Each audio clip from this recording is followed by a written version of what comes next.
les droits des prisonniers. Ces défenseurs des droits humains fustigent les longues détentions provisoires et s'offusquent contre les interdictions de marche. Mouvement d'humeur du SAMES, une grève de 48 heures bien suivie dans les hôpitaux du pays. Les blouses blanches réclament plus de considération de la part de l'État. Elles pointent également du doigt l'acte 3 de la décentralisation qui serait à l'origine de leur malheur. Loi sur la baisse du prix du loyer, place à la dure réalité. Un manque de suivi qui corse la location à Dakar. Les locataires appellent le chef de l'État à relancer ce dossier et demandent la mise en place d'une commission de contrôle. Le cancer du col de l'utérus gagne du terrain en Afrique subsaharienne. Le dépistage fait défaut et impacte sur la prise en charge des malades. L'on mise sur la radiothérapie technique pas encore maîtrisée au Sénégal. Voici pour les titres, tout de suite le développement.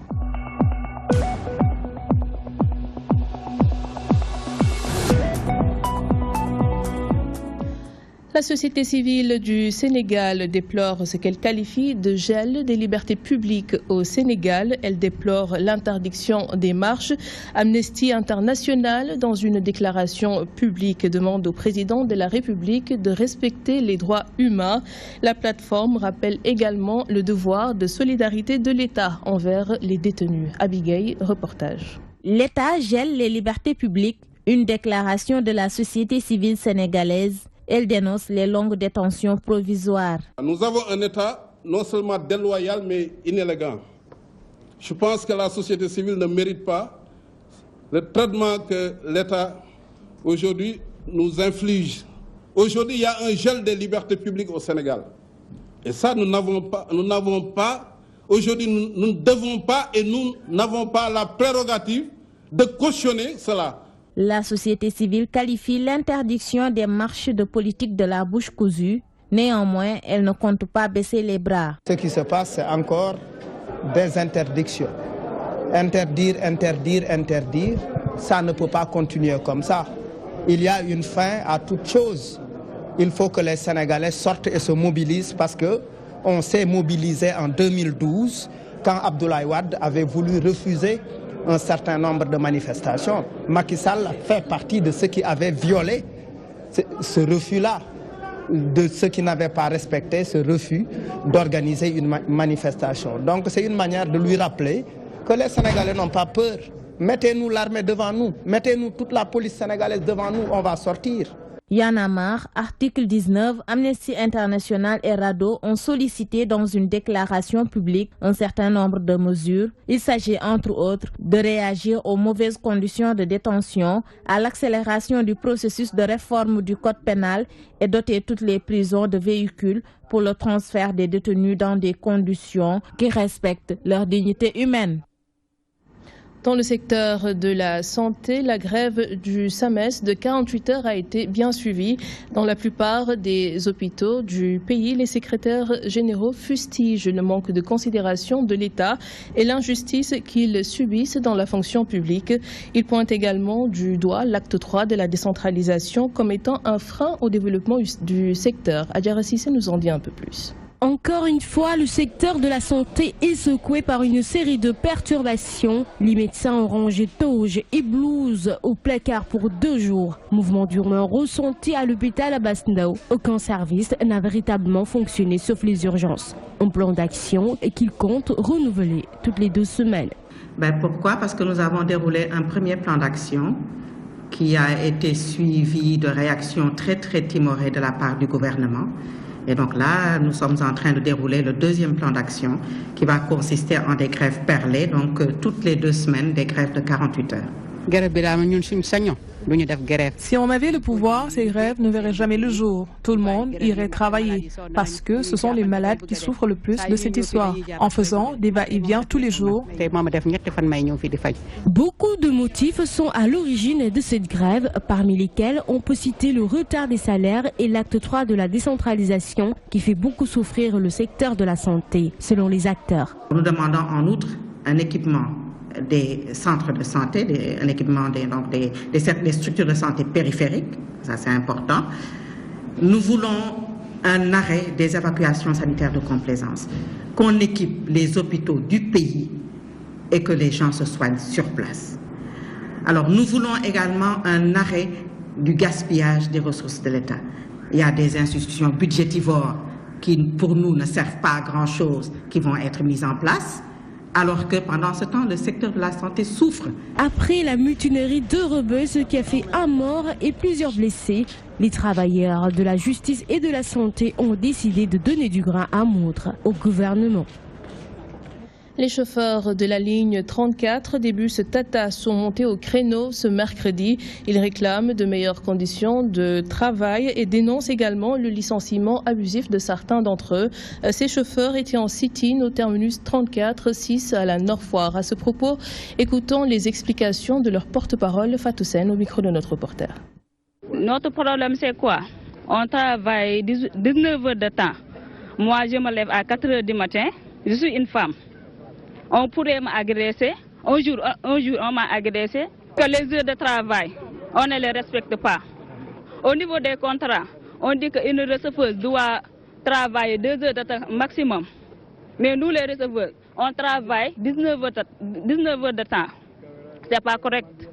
Nous, on paye 70 000 francs seulement. Les salaires sont dérisoires, c'est pas normal. On ne paye pas les heures supplémentaires, ni rien du tout. On viole le code du travail. Le manque de suivi de la loi sur la baisse du loyer rend plus pénible la location à Dakar. Un avis partagé par beaucoup de locataires qui continuent de décrier les insuffisances de cette loi. Ils apprécient l'infonction du chef de l'État à l'endroit de son gouvernement d'évaluer l'impact de cette mesure sur la réduction du prix du loyer. L'on souhaite en outre la mise sur pied d'une commission de contrôle. El Haj Moussabey. Une loi promulguée pour réguler le loyer. 3 ans après, retour à la case départ. Nous avons tous applaudi au début de l'application, mais malheureusement, ça n'a pas abouti. Les bailleurs sortent maintenant les locataires pour soi-disant rénover, mais c'est pour augmenter le prix. C'est difficile pour nous qui payons les logements, nos espaces de travail et nos employés. Tous ces frais endurés trouvent insuffisance la dureté de la vie. Même les courtiers sont d'avis que le loyer est trop cher à Dakar et environ.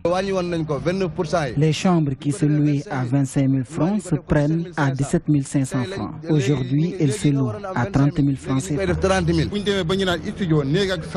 Quand les studios, chambres, salons s'acquièrent à 100 000 ou 110 000 francs CFA, voire même 130 000, il y a lieu de s'interroger. Ce courtier, qui a préféré garder l'anonymat, prend le contre-pied de ses collègues. Il propose une concertation avec les bailleurs et avec tous les acteurs de l'immobilier. Il y a une erreur dans l'application de la loi. L'État devait au préalable échanger avec les bailleurs. Nombreux sont les propriétaires qui ont fait des prêts bancaires et ne comptent que sur leur loyer pour entretenir leur famille. Aujourd'hui, le chef de l'État demande à son gouvernement d'évaluer l'impact de la loi sur la baisse du loyer. C'est une mesure qui vient tardivement. L'existence d'une commission de contrôle devrait être effective et des agents devaient périodiquement effectuer des descentes sur le terrain. Il faut également gagner le secteur pour mesurer l'effectivité de la loi. Avec cette évaluation tant attendue, les locataires espèrent voir leur quotidien connaître une nette amélioration. Les opérateurs de téléphonie mobile continuent de mettre la pression sur les clients pour l'identification des cartes SIM, une exigence de la RTP. La plupart des clients ont suivi les instructions, mais d'autres tardent encore à s'y conformer. Des Sénégalais saluent cette mesure qui, selon eux, va renforcer la sécurité et la transparence. Un reportage signé Kodenjai. La RTP exige une identification de toutes les puces avant le 11 novembre prochain. Bon nombre de Sénégalais ont déjà identifié leurs puces par crainte de représailles de la part des opérateurs. J'ai déjà identifié ma puce avant même qu'on m'envoie de nouveaux messages. Et c'est ce que je conseille à mes clients. Je me suis déplacé jusqu'à l'agence pour leur fournir toutes les informations. Ces vendeurs de portables sont en phase avec la RTP sur cette mesure. Pour eux, l'identification peut contrecarrer les personnes animées de mauvaises intentions. C'est une bonne chose car c'est une garantie que chacun est propriétaire de sa puce. Tout doit être clair. Moi, quand je vends à un client, je lui conseille d'identifier la puce avant de partir. Ce jeune n'a toujours pas identifié sa puce. Conséquence, il a noté des désagréments qui lient à cette situation. Je reçois des appels, mais je ne peux pas en émettre. C'est peut-être parce que je n'ai pas encore identifié ma puce.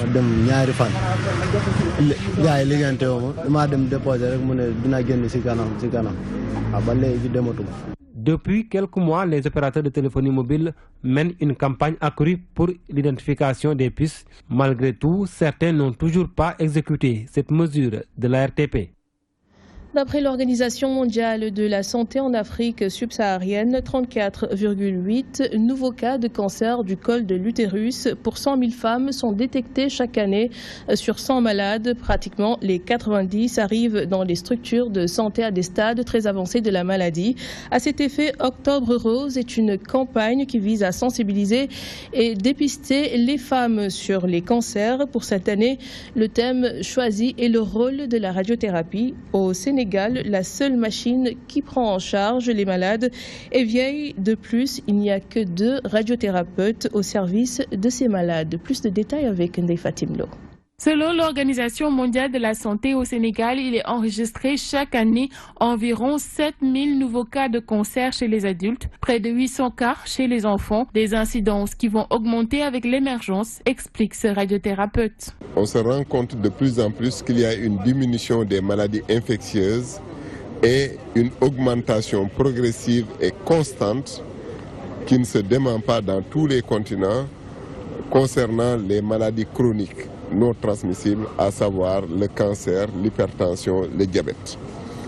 Donc, nous ferons face d'ici 20 à 25 ans à un nombre beaucoup plus important de maladies chroniques. La radiothérapie est un élément essentiel dans le traitement du cancer. Seulement au Sénégal, la seule machine qui joue ce rôle est obsolète. S'y ajoute, il n'y a que 2 radiothérapeutes au service de la population. Nous ne sommes que 2 avec 1 en formation et ce n'est pas assez pour faire face à la demande. La radiothérapie intervient dans le traitement à tous les stades du cancer du sein, qui va viser, après la chirurgie du sein, à éviter que la maladie ne revienne.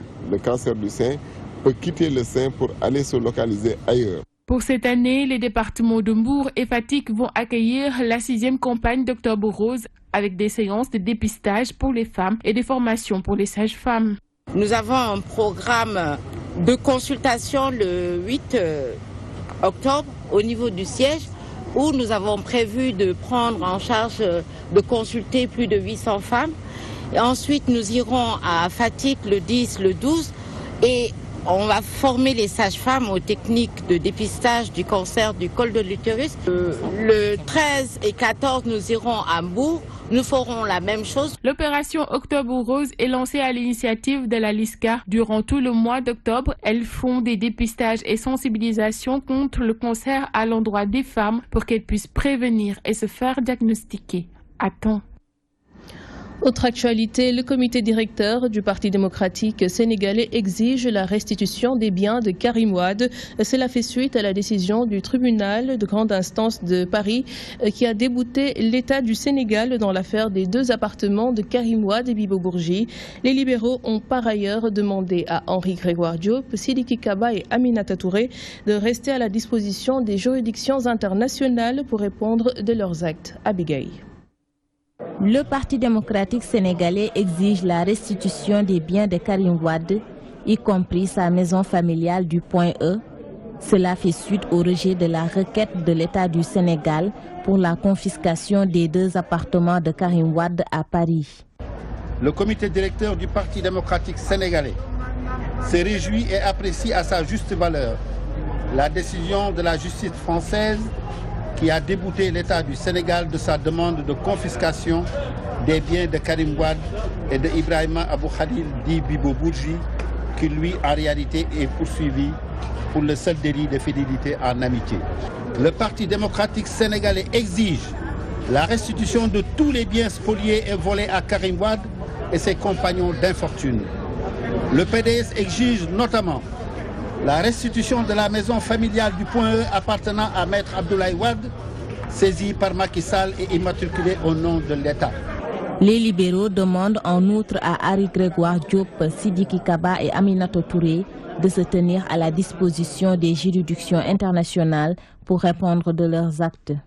Le Parti démocratique sénégalais rappelle à leur devoir les magistrats Henri Grégoire Diop, président de la CREI, Abdourahmane Diouf, président de la Chambre criminelle de la Cour suprême, et Mamadou Badio Camara, premier président de la Cour suprême, les ministres Aminata Touré, Sidiki Kaba ainsi que le président Macky Sall, et exige qu'ils se tiennent à la disposition de toute juridiction internationale qui sera saisie pour qu'ils répondent de leurs actes en espérant qu'ils ne vont pas tenter lâchement de se réfugier derrière le paravent de l'immunité pour espérer échapper à leurs responsabilités. En comité directeur ce mercredi, le PDS réclame la lumière sur les affaires Petrotim, Big Togo, Autoroute Ila Touba. Il interpelle également l'État du Sénégal sur les cas de scandale de corruption, de marché de gré à gré et les surfacturations. Politique toujours après la cassure de la coalition Benno Bokk Yakaar à Mbour lors des élections du Haut Conseil des collectivités territoriales. Les apéristes du département veulent recoller les morceaux. Leur principal objectif est de gagner les prochaines élections législatives. Ainsi, les vainqueurs au H2CT invitent Abdoulatif Coulibaly et ses partisans à regagner les rangs pour permettre à la mouvance présidentielle de remporter ces élections dans le département de Foundiougne. Un reportage signé Mamadou Diop. Après avoir obtenu une victoire éclatante aux élections du Haut Conseil des collectivités territoriales, le président du conseil départemental et compagnie veulent montrer qu'ils sont majoritaires dans le département de Foundiougne. Maintenant, eh bien, il y a un groupe majoritaire qui est là, qui a gagné les élections. Nous avons gagné à 54% les élections. Mais si vous prenez nos 54%, plus les 38% gagnés par l'autre camp, la coalition Benno Bokk Yakaar à 92%. Donc c'est une représentativité importante. Malgré leur dissidence lors de ces élections, les apéristes déclarent qu'ils sont toujours dans la mouvance présidentielle. Dire qu'on est dans l'opposition, c'est de bonne guerre. Hein? En fait, les gens ont parlé comme ça parce que c'est de l'intoxication. Mais tout le monde sait que quand on parle de l'APR, c'est nous d'abord. Parce que moi, j'ai été au premier combat du président Macky Sall. En 2007-2008. Cette page tournée, à quelques mois des élections législatives, le maire de Foundiougne et ses camarades s'engagent à massifier l'APR, mais surtout à retrouver l'unité dans la coalition Benno Bokk Yakaar. Nous sommes disposés à vraiment ouvrir Benno Bokk Yakaar, mais à toute bonne volonté, donc prêts à venir travailler pour la massification de Benno Bokk Yakaar, travailler pour la consolidation des acquis de Benno Bokk Yakaar, travailler pour continuer à accompagner le président de la République pour le développement du département. La réunion de bilan leur a permis de poser plusieurs doléances, dont une audience avec le président de la République. Nous attendons à ce que le président de la République nous reçoive. Nous attendons à ce qu'il responsabilise certains cadres qui sont là. Les jeunes sont là, les femmes sont là, les jeunes ont besoin de financement. On a effectivement parlé de beaucoup de projets qui actuellement ont été ficelés et pour lesquels aucun financement n'a été fait. Autre réunion élargie est programmée. Objectif racoler tous les morceaux dans la coalition Benno Bokk Yakaar du département de Foundiougne. La commune de Grand Yoff compte prévenir le terrorisme par la sensibilisation. Selon le délégué au maire, la commune est un véritable melting pot et elle abrite une gare routière internationale. Grand Yoff met tout en œuvre pour préserver la sécurité des biens et des personnes. Makansi est au micro de notre reporter. Grand Yoff, c'est un melting pot. Donc on dit très souvent que c'est le Sénégal en miniature. Nous allons plus loin. Nous disons que Grand Yoff, c'est l'Afrique en miniature. Nous sommes la seule commune, à ce que je sache, qui a une gare internationale, une gare routière internationale. Donc, je pense que la ville de Dakar et MPCA ne se sont pas trompés, parce que qui détient une gare internationale avec la mobilité de la population africaine, vous êtes censé savoir que ce qui se fait au Nigeria ou au Cameroun peut arriver en moins de 24 heures à Dakar. C'est une zone à risque comme tout ailleurs. Aucune zone n'échappera au terrorisme si ces soi-disant musulmans veulent attaquer. Le terrorisme, il faut le prévenir, il faut dissuader, mais la combattre est beaucoup plus difficile. Nous y atteler par ça, la sensibilisation, la conscientisation des uns et des autres, et aussi éviter d'exclure les minorités et les moins nantis. Courir pour un Sénégal propre, c'est le thème du marathon international qui sera organisé à Saly en novembre prochain. Les participants vont parcourir le trajet Saly-Mbour, Nianing, Pointe-Sarène, puis Saly, une distance donc de plus de 43 km. Les organisateurs veulent en profiter pour relancer le tourisme qui, disent-ils, bat de l'aile. Robert Ndiaye est l'initiateur du marathon. Il est ici au micro de Mamadou Diop. Donc cette année, pour cette deuxième édition, on part sur un marathon complet. 42 km, 21 km, 10 km et 2 km pour les enfants. Ça, ce sera le dimanche. Et le samedi, bien sûr, il y a une marche. Il y aura aussi beaucoup de relais, toujours sur Saly. Pourquoi le marathon? Une zone comme la nôtre, la Petite Côte, le marathon peut être une bouée de sauvetage pour le secteur touristique. Pour nous, c'est extrêmement important que la localité s'en rende compte et se dise qu'effectivement, on a un produit. Et si au fil des années, on arrive à atteindre vraiment l'engouement du marathon de Paris pour avoir, par exemple, ici au Sénégal, accueillir jusqu'à 55 000 personnes, on va se dire que ces 55 000 personnes, il y en a qui vont loger dans des hôtels, il y en a qui vont rester une semaine, ce qui veut dire tout simplement des retombées au niveau local. Ce marathon-là, c'est un bel événement culturel parce qu'on va mobiliser près de 40 troupes artistiques au niveau de la localité sur tout le trajet. Ce qui veut dire que culturellement aussi, c'est extrêmement important. Le Toubab qui va quitter l'Europe pour venir ici, il va venir trouver aussi culturellement, on va lui proposer des choses, il va se rendre compte que culturellement aussi, au-delà du sport, on a beaucoup de choses à faire. Et voilà ce qui met un terme à ce journal. Merci de nous avoir suivis. À 22 h, retrouvez votre émission Débrief avec Sambou Biagui en direct sur la DTV. Très bonne suite des programmes en notre compagnie.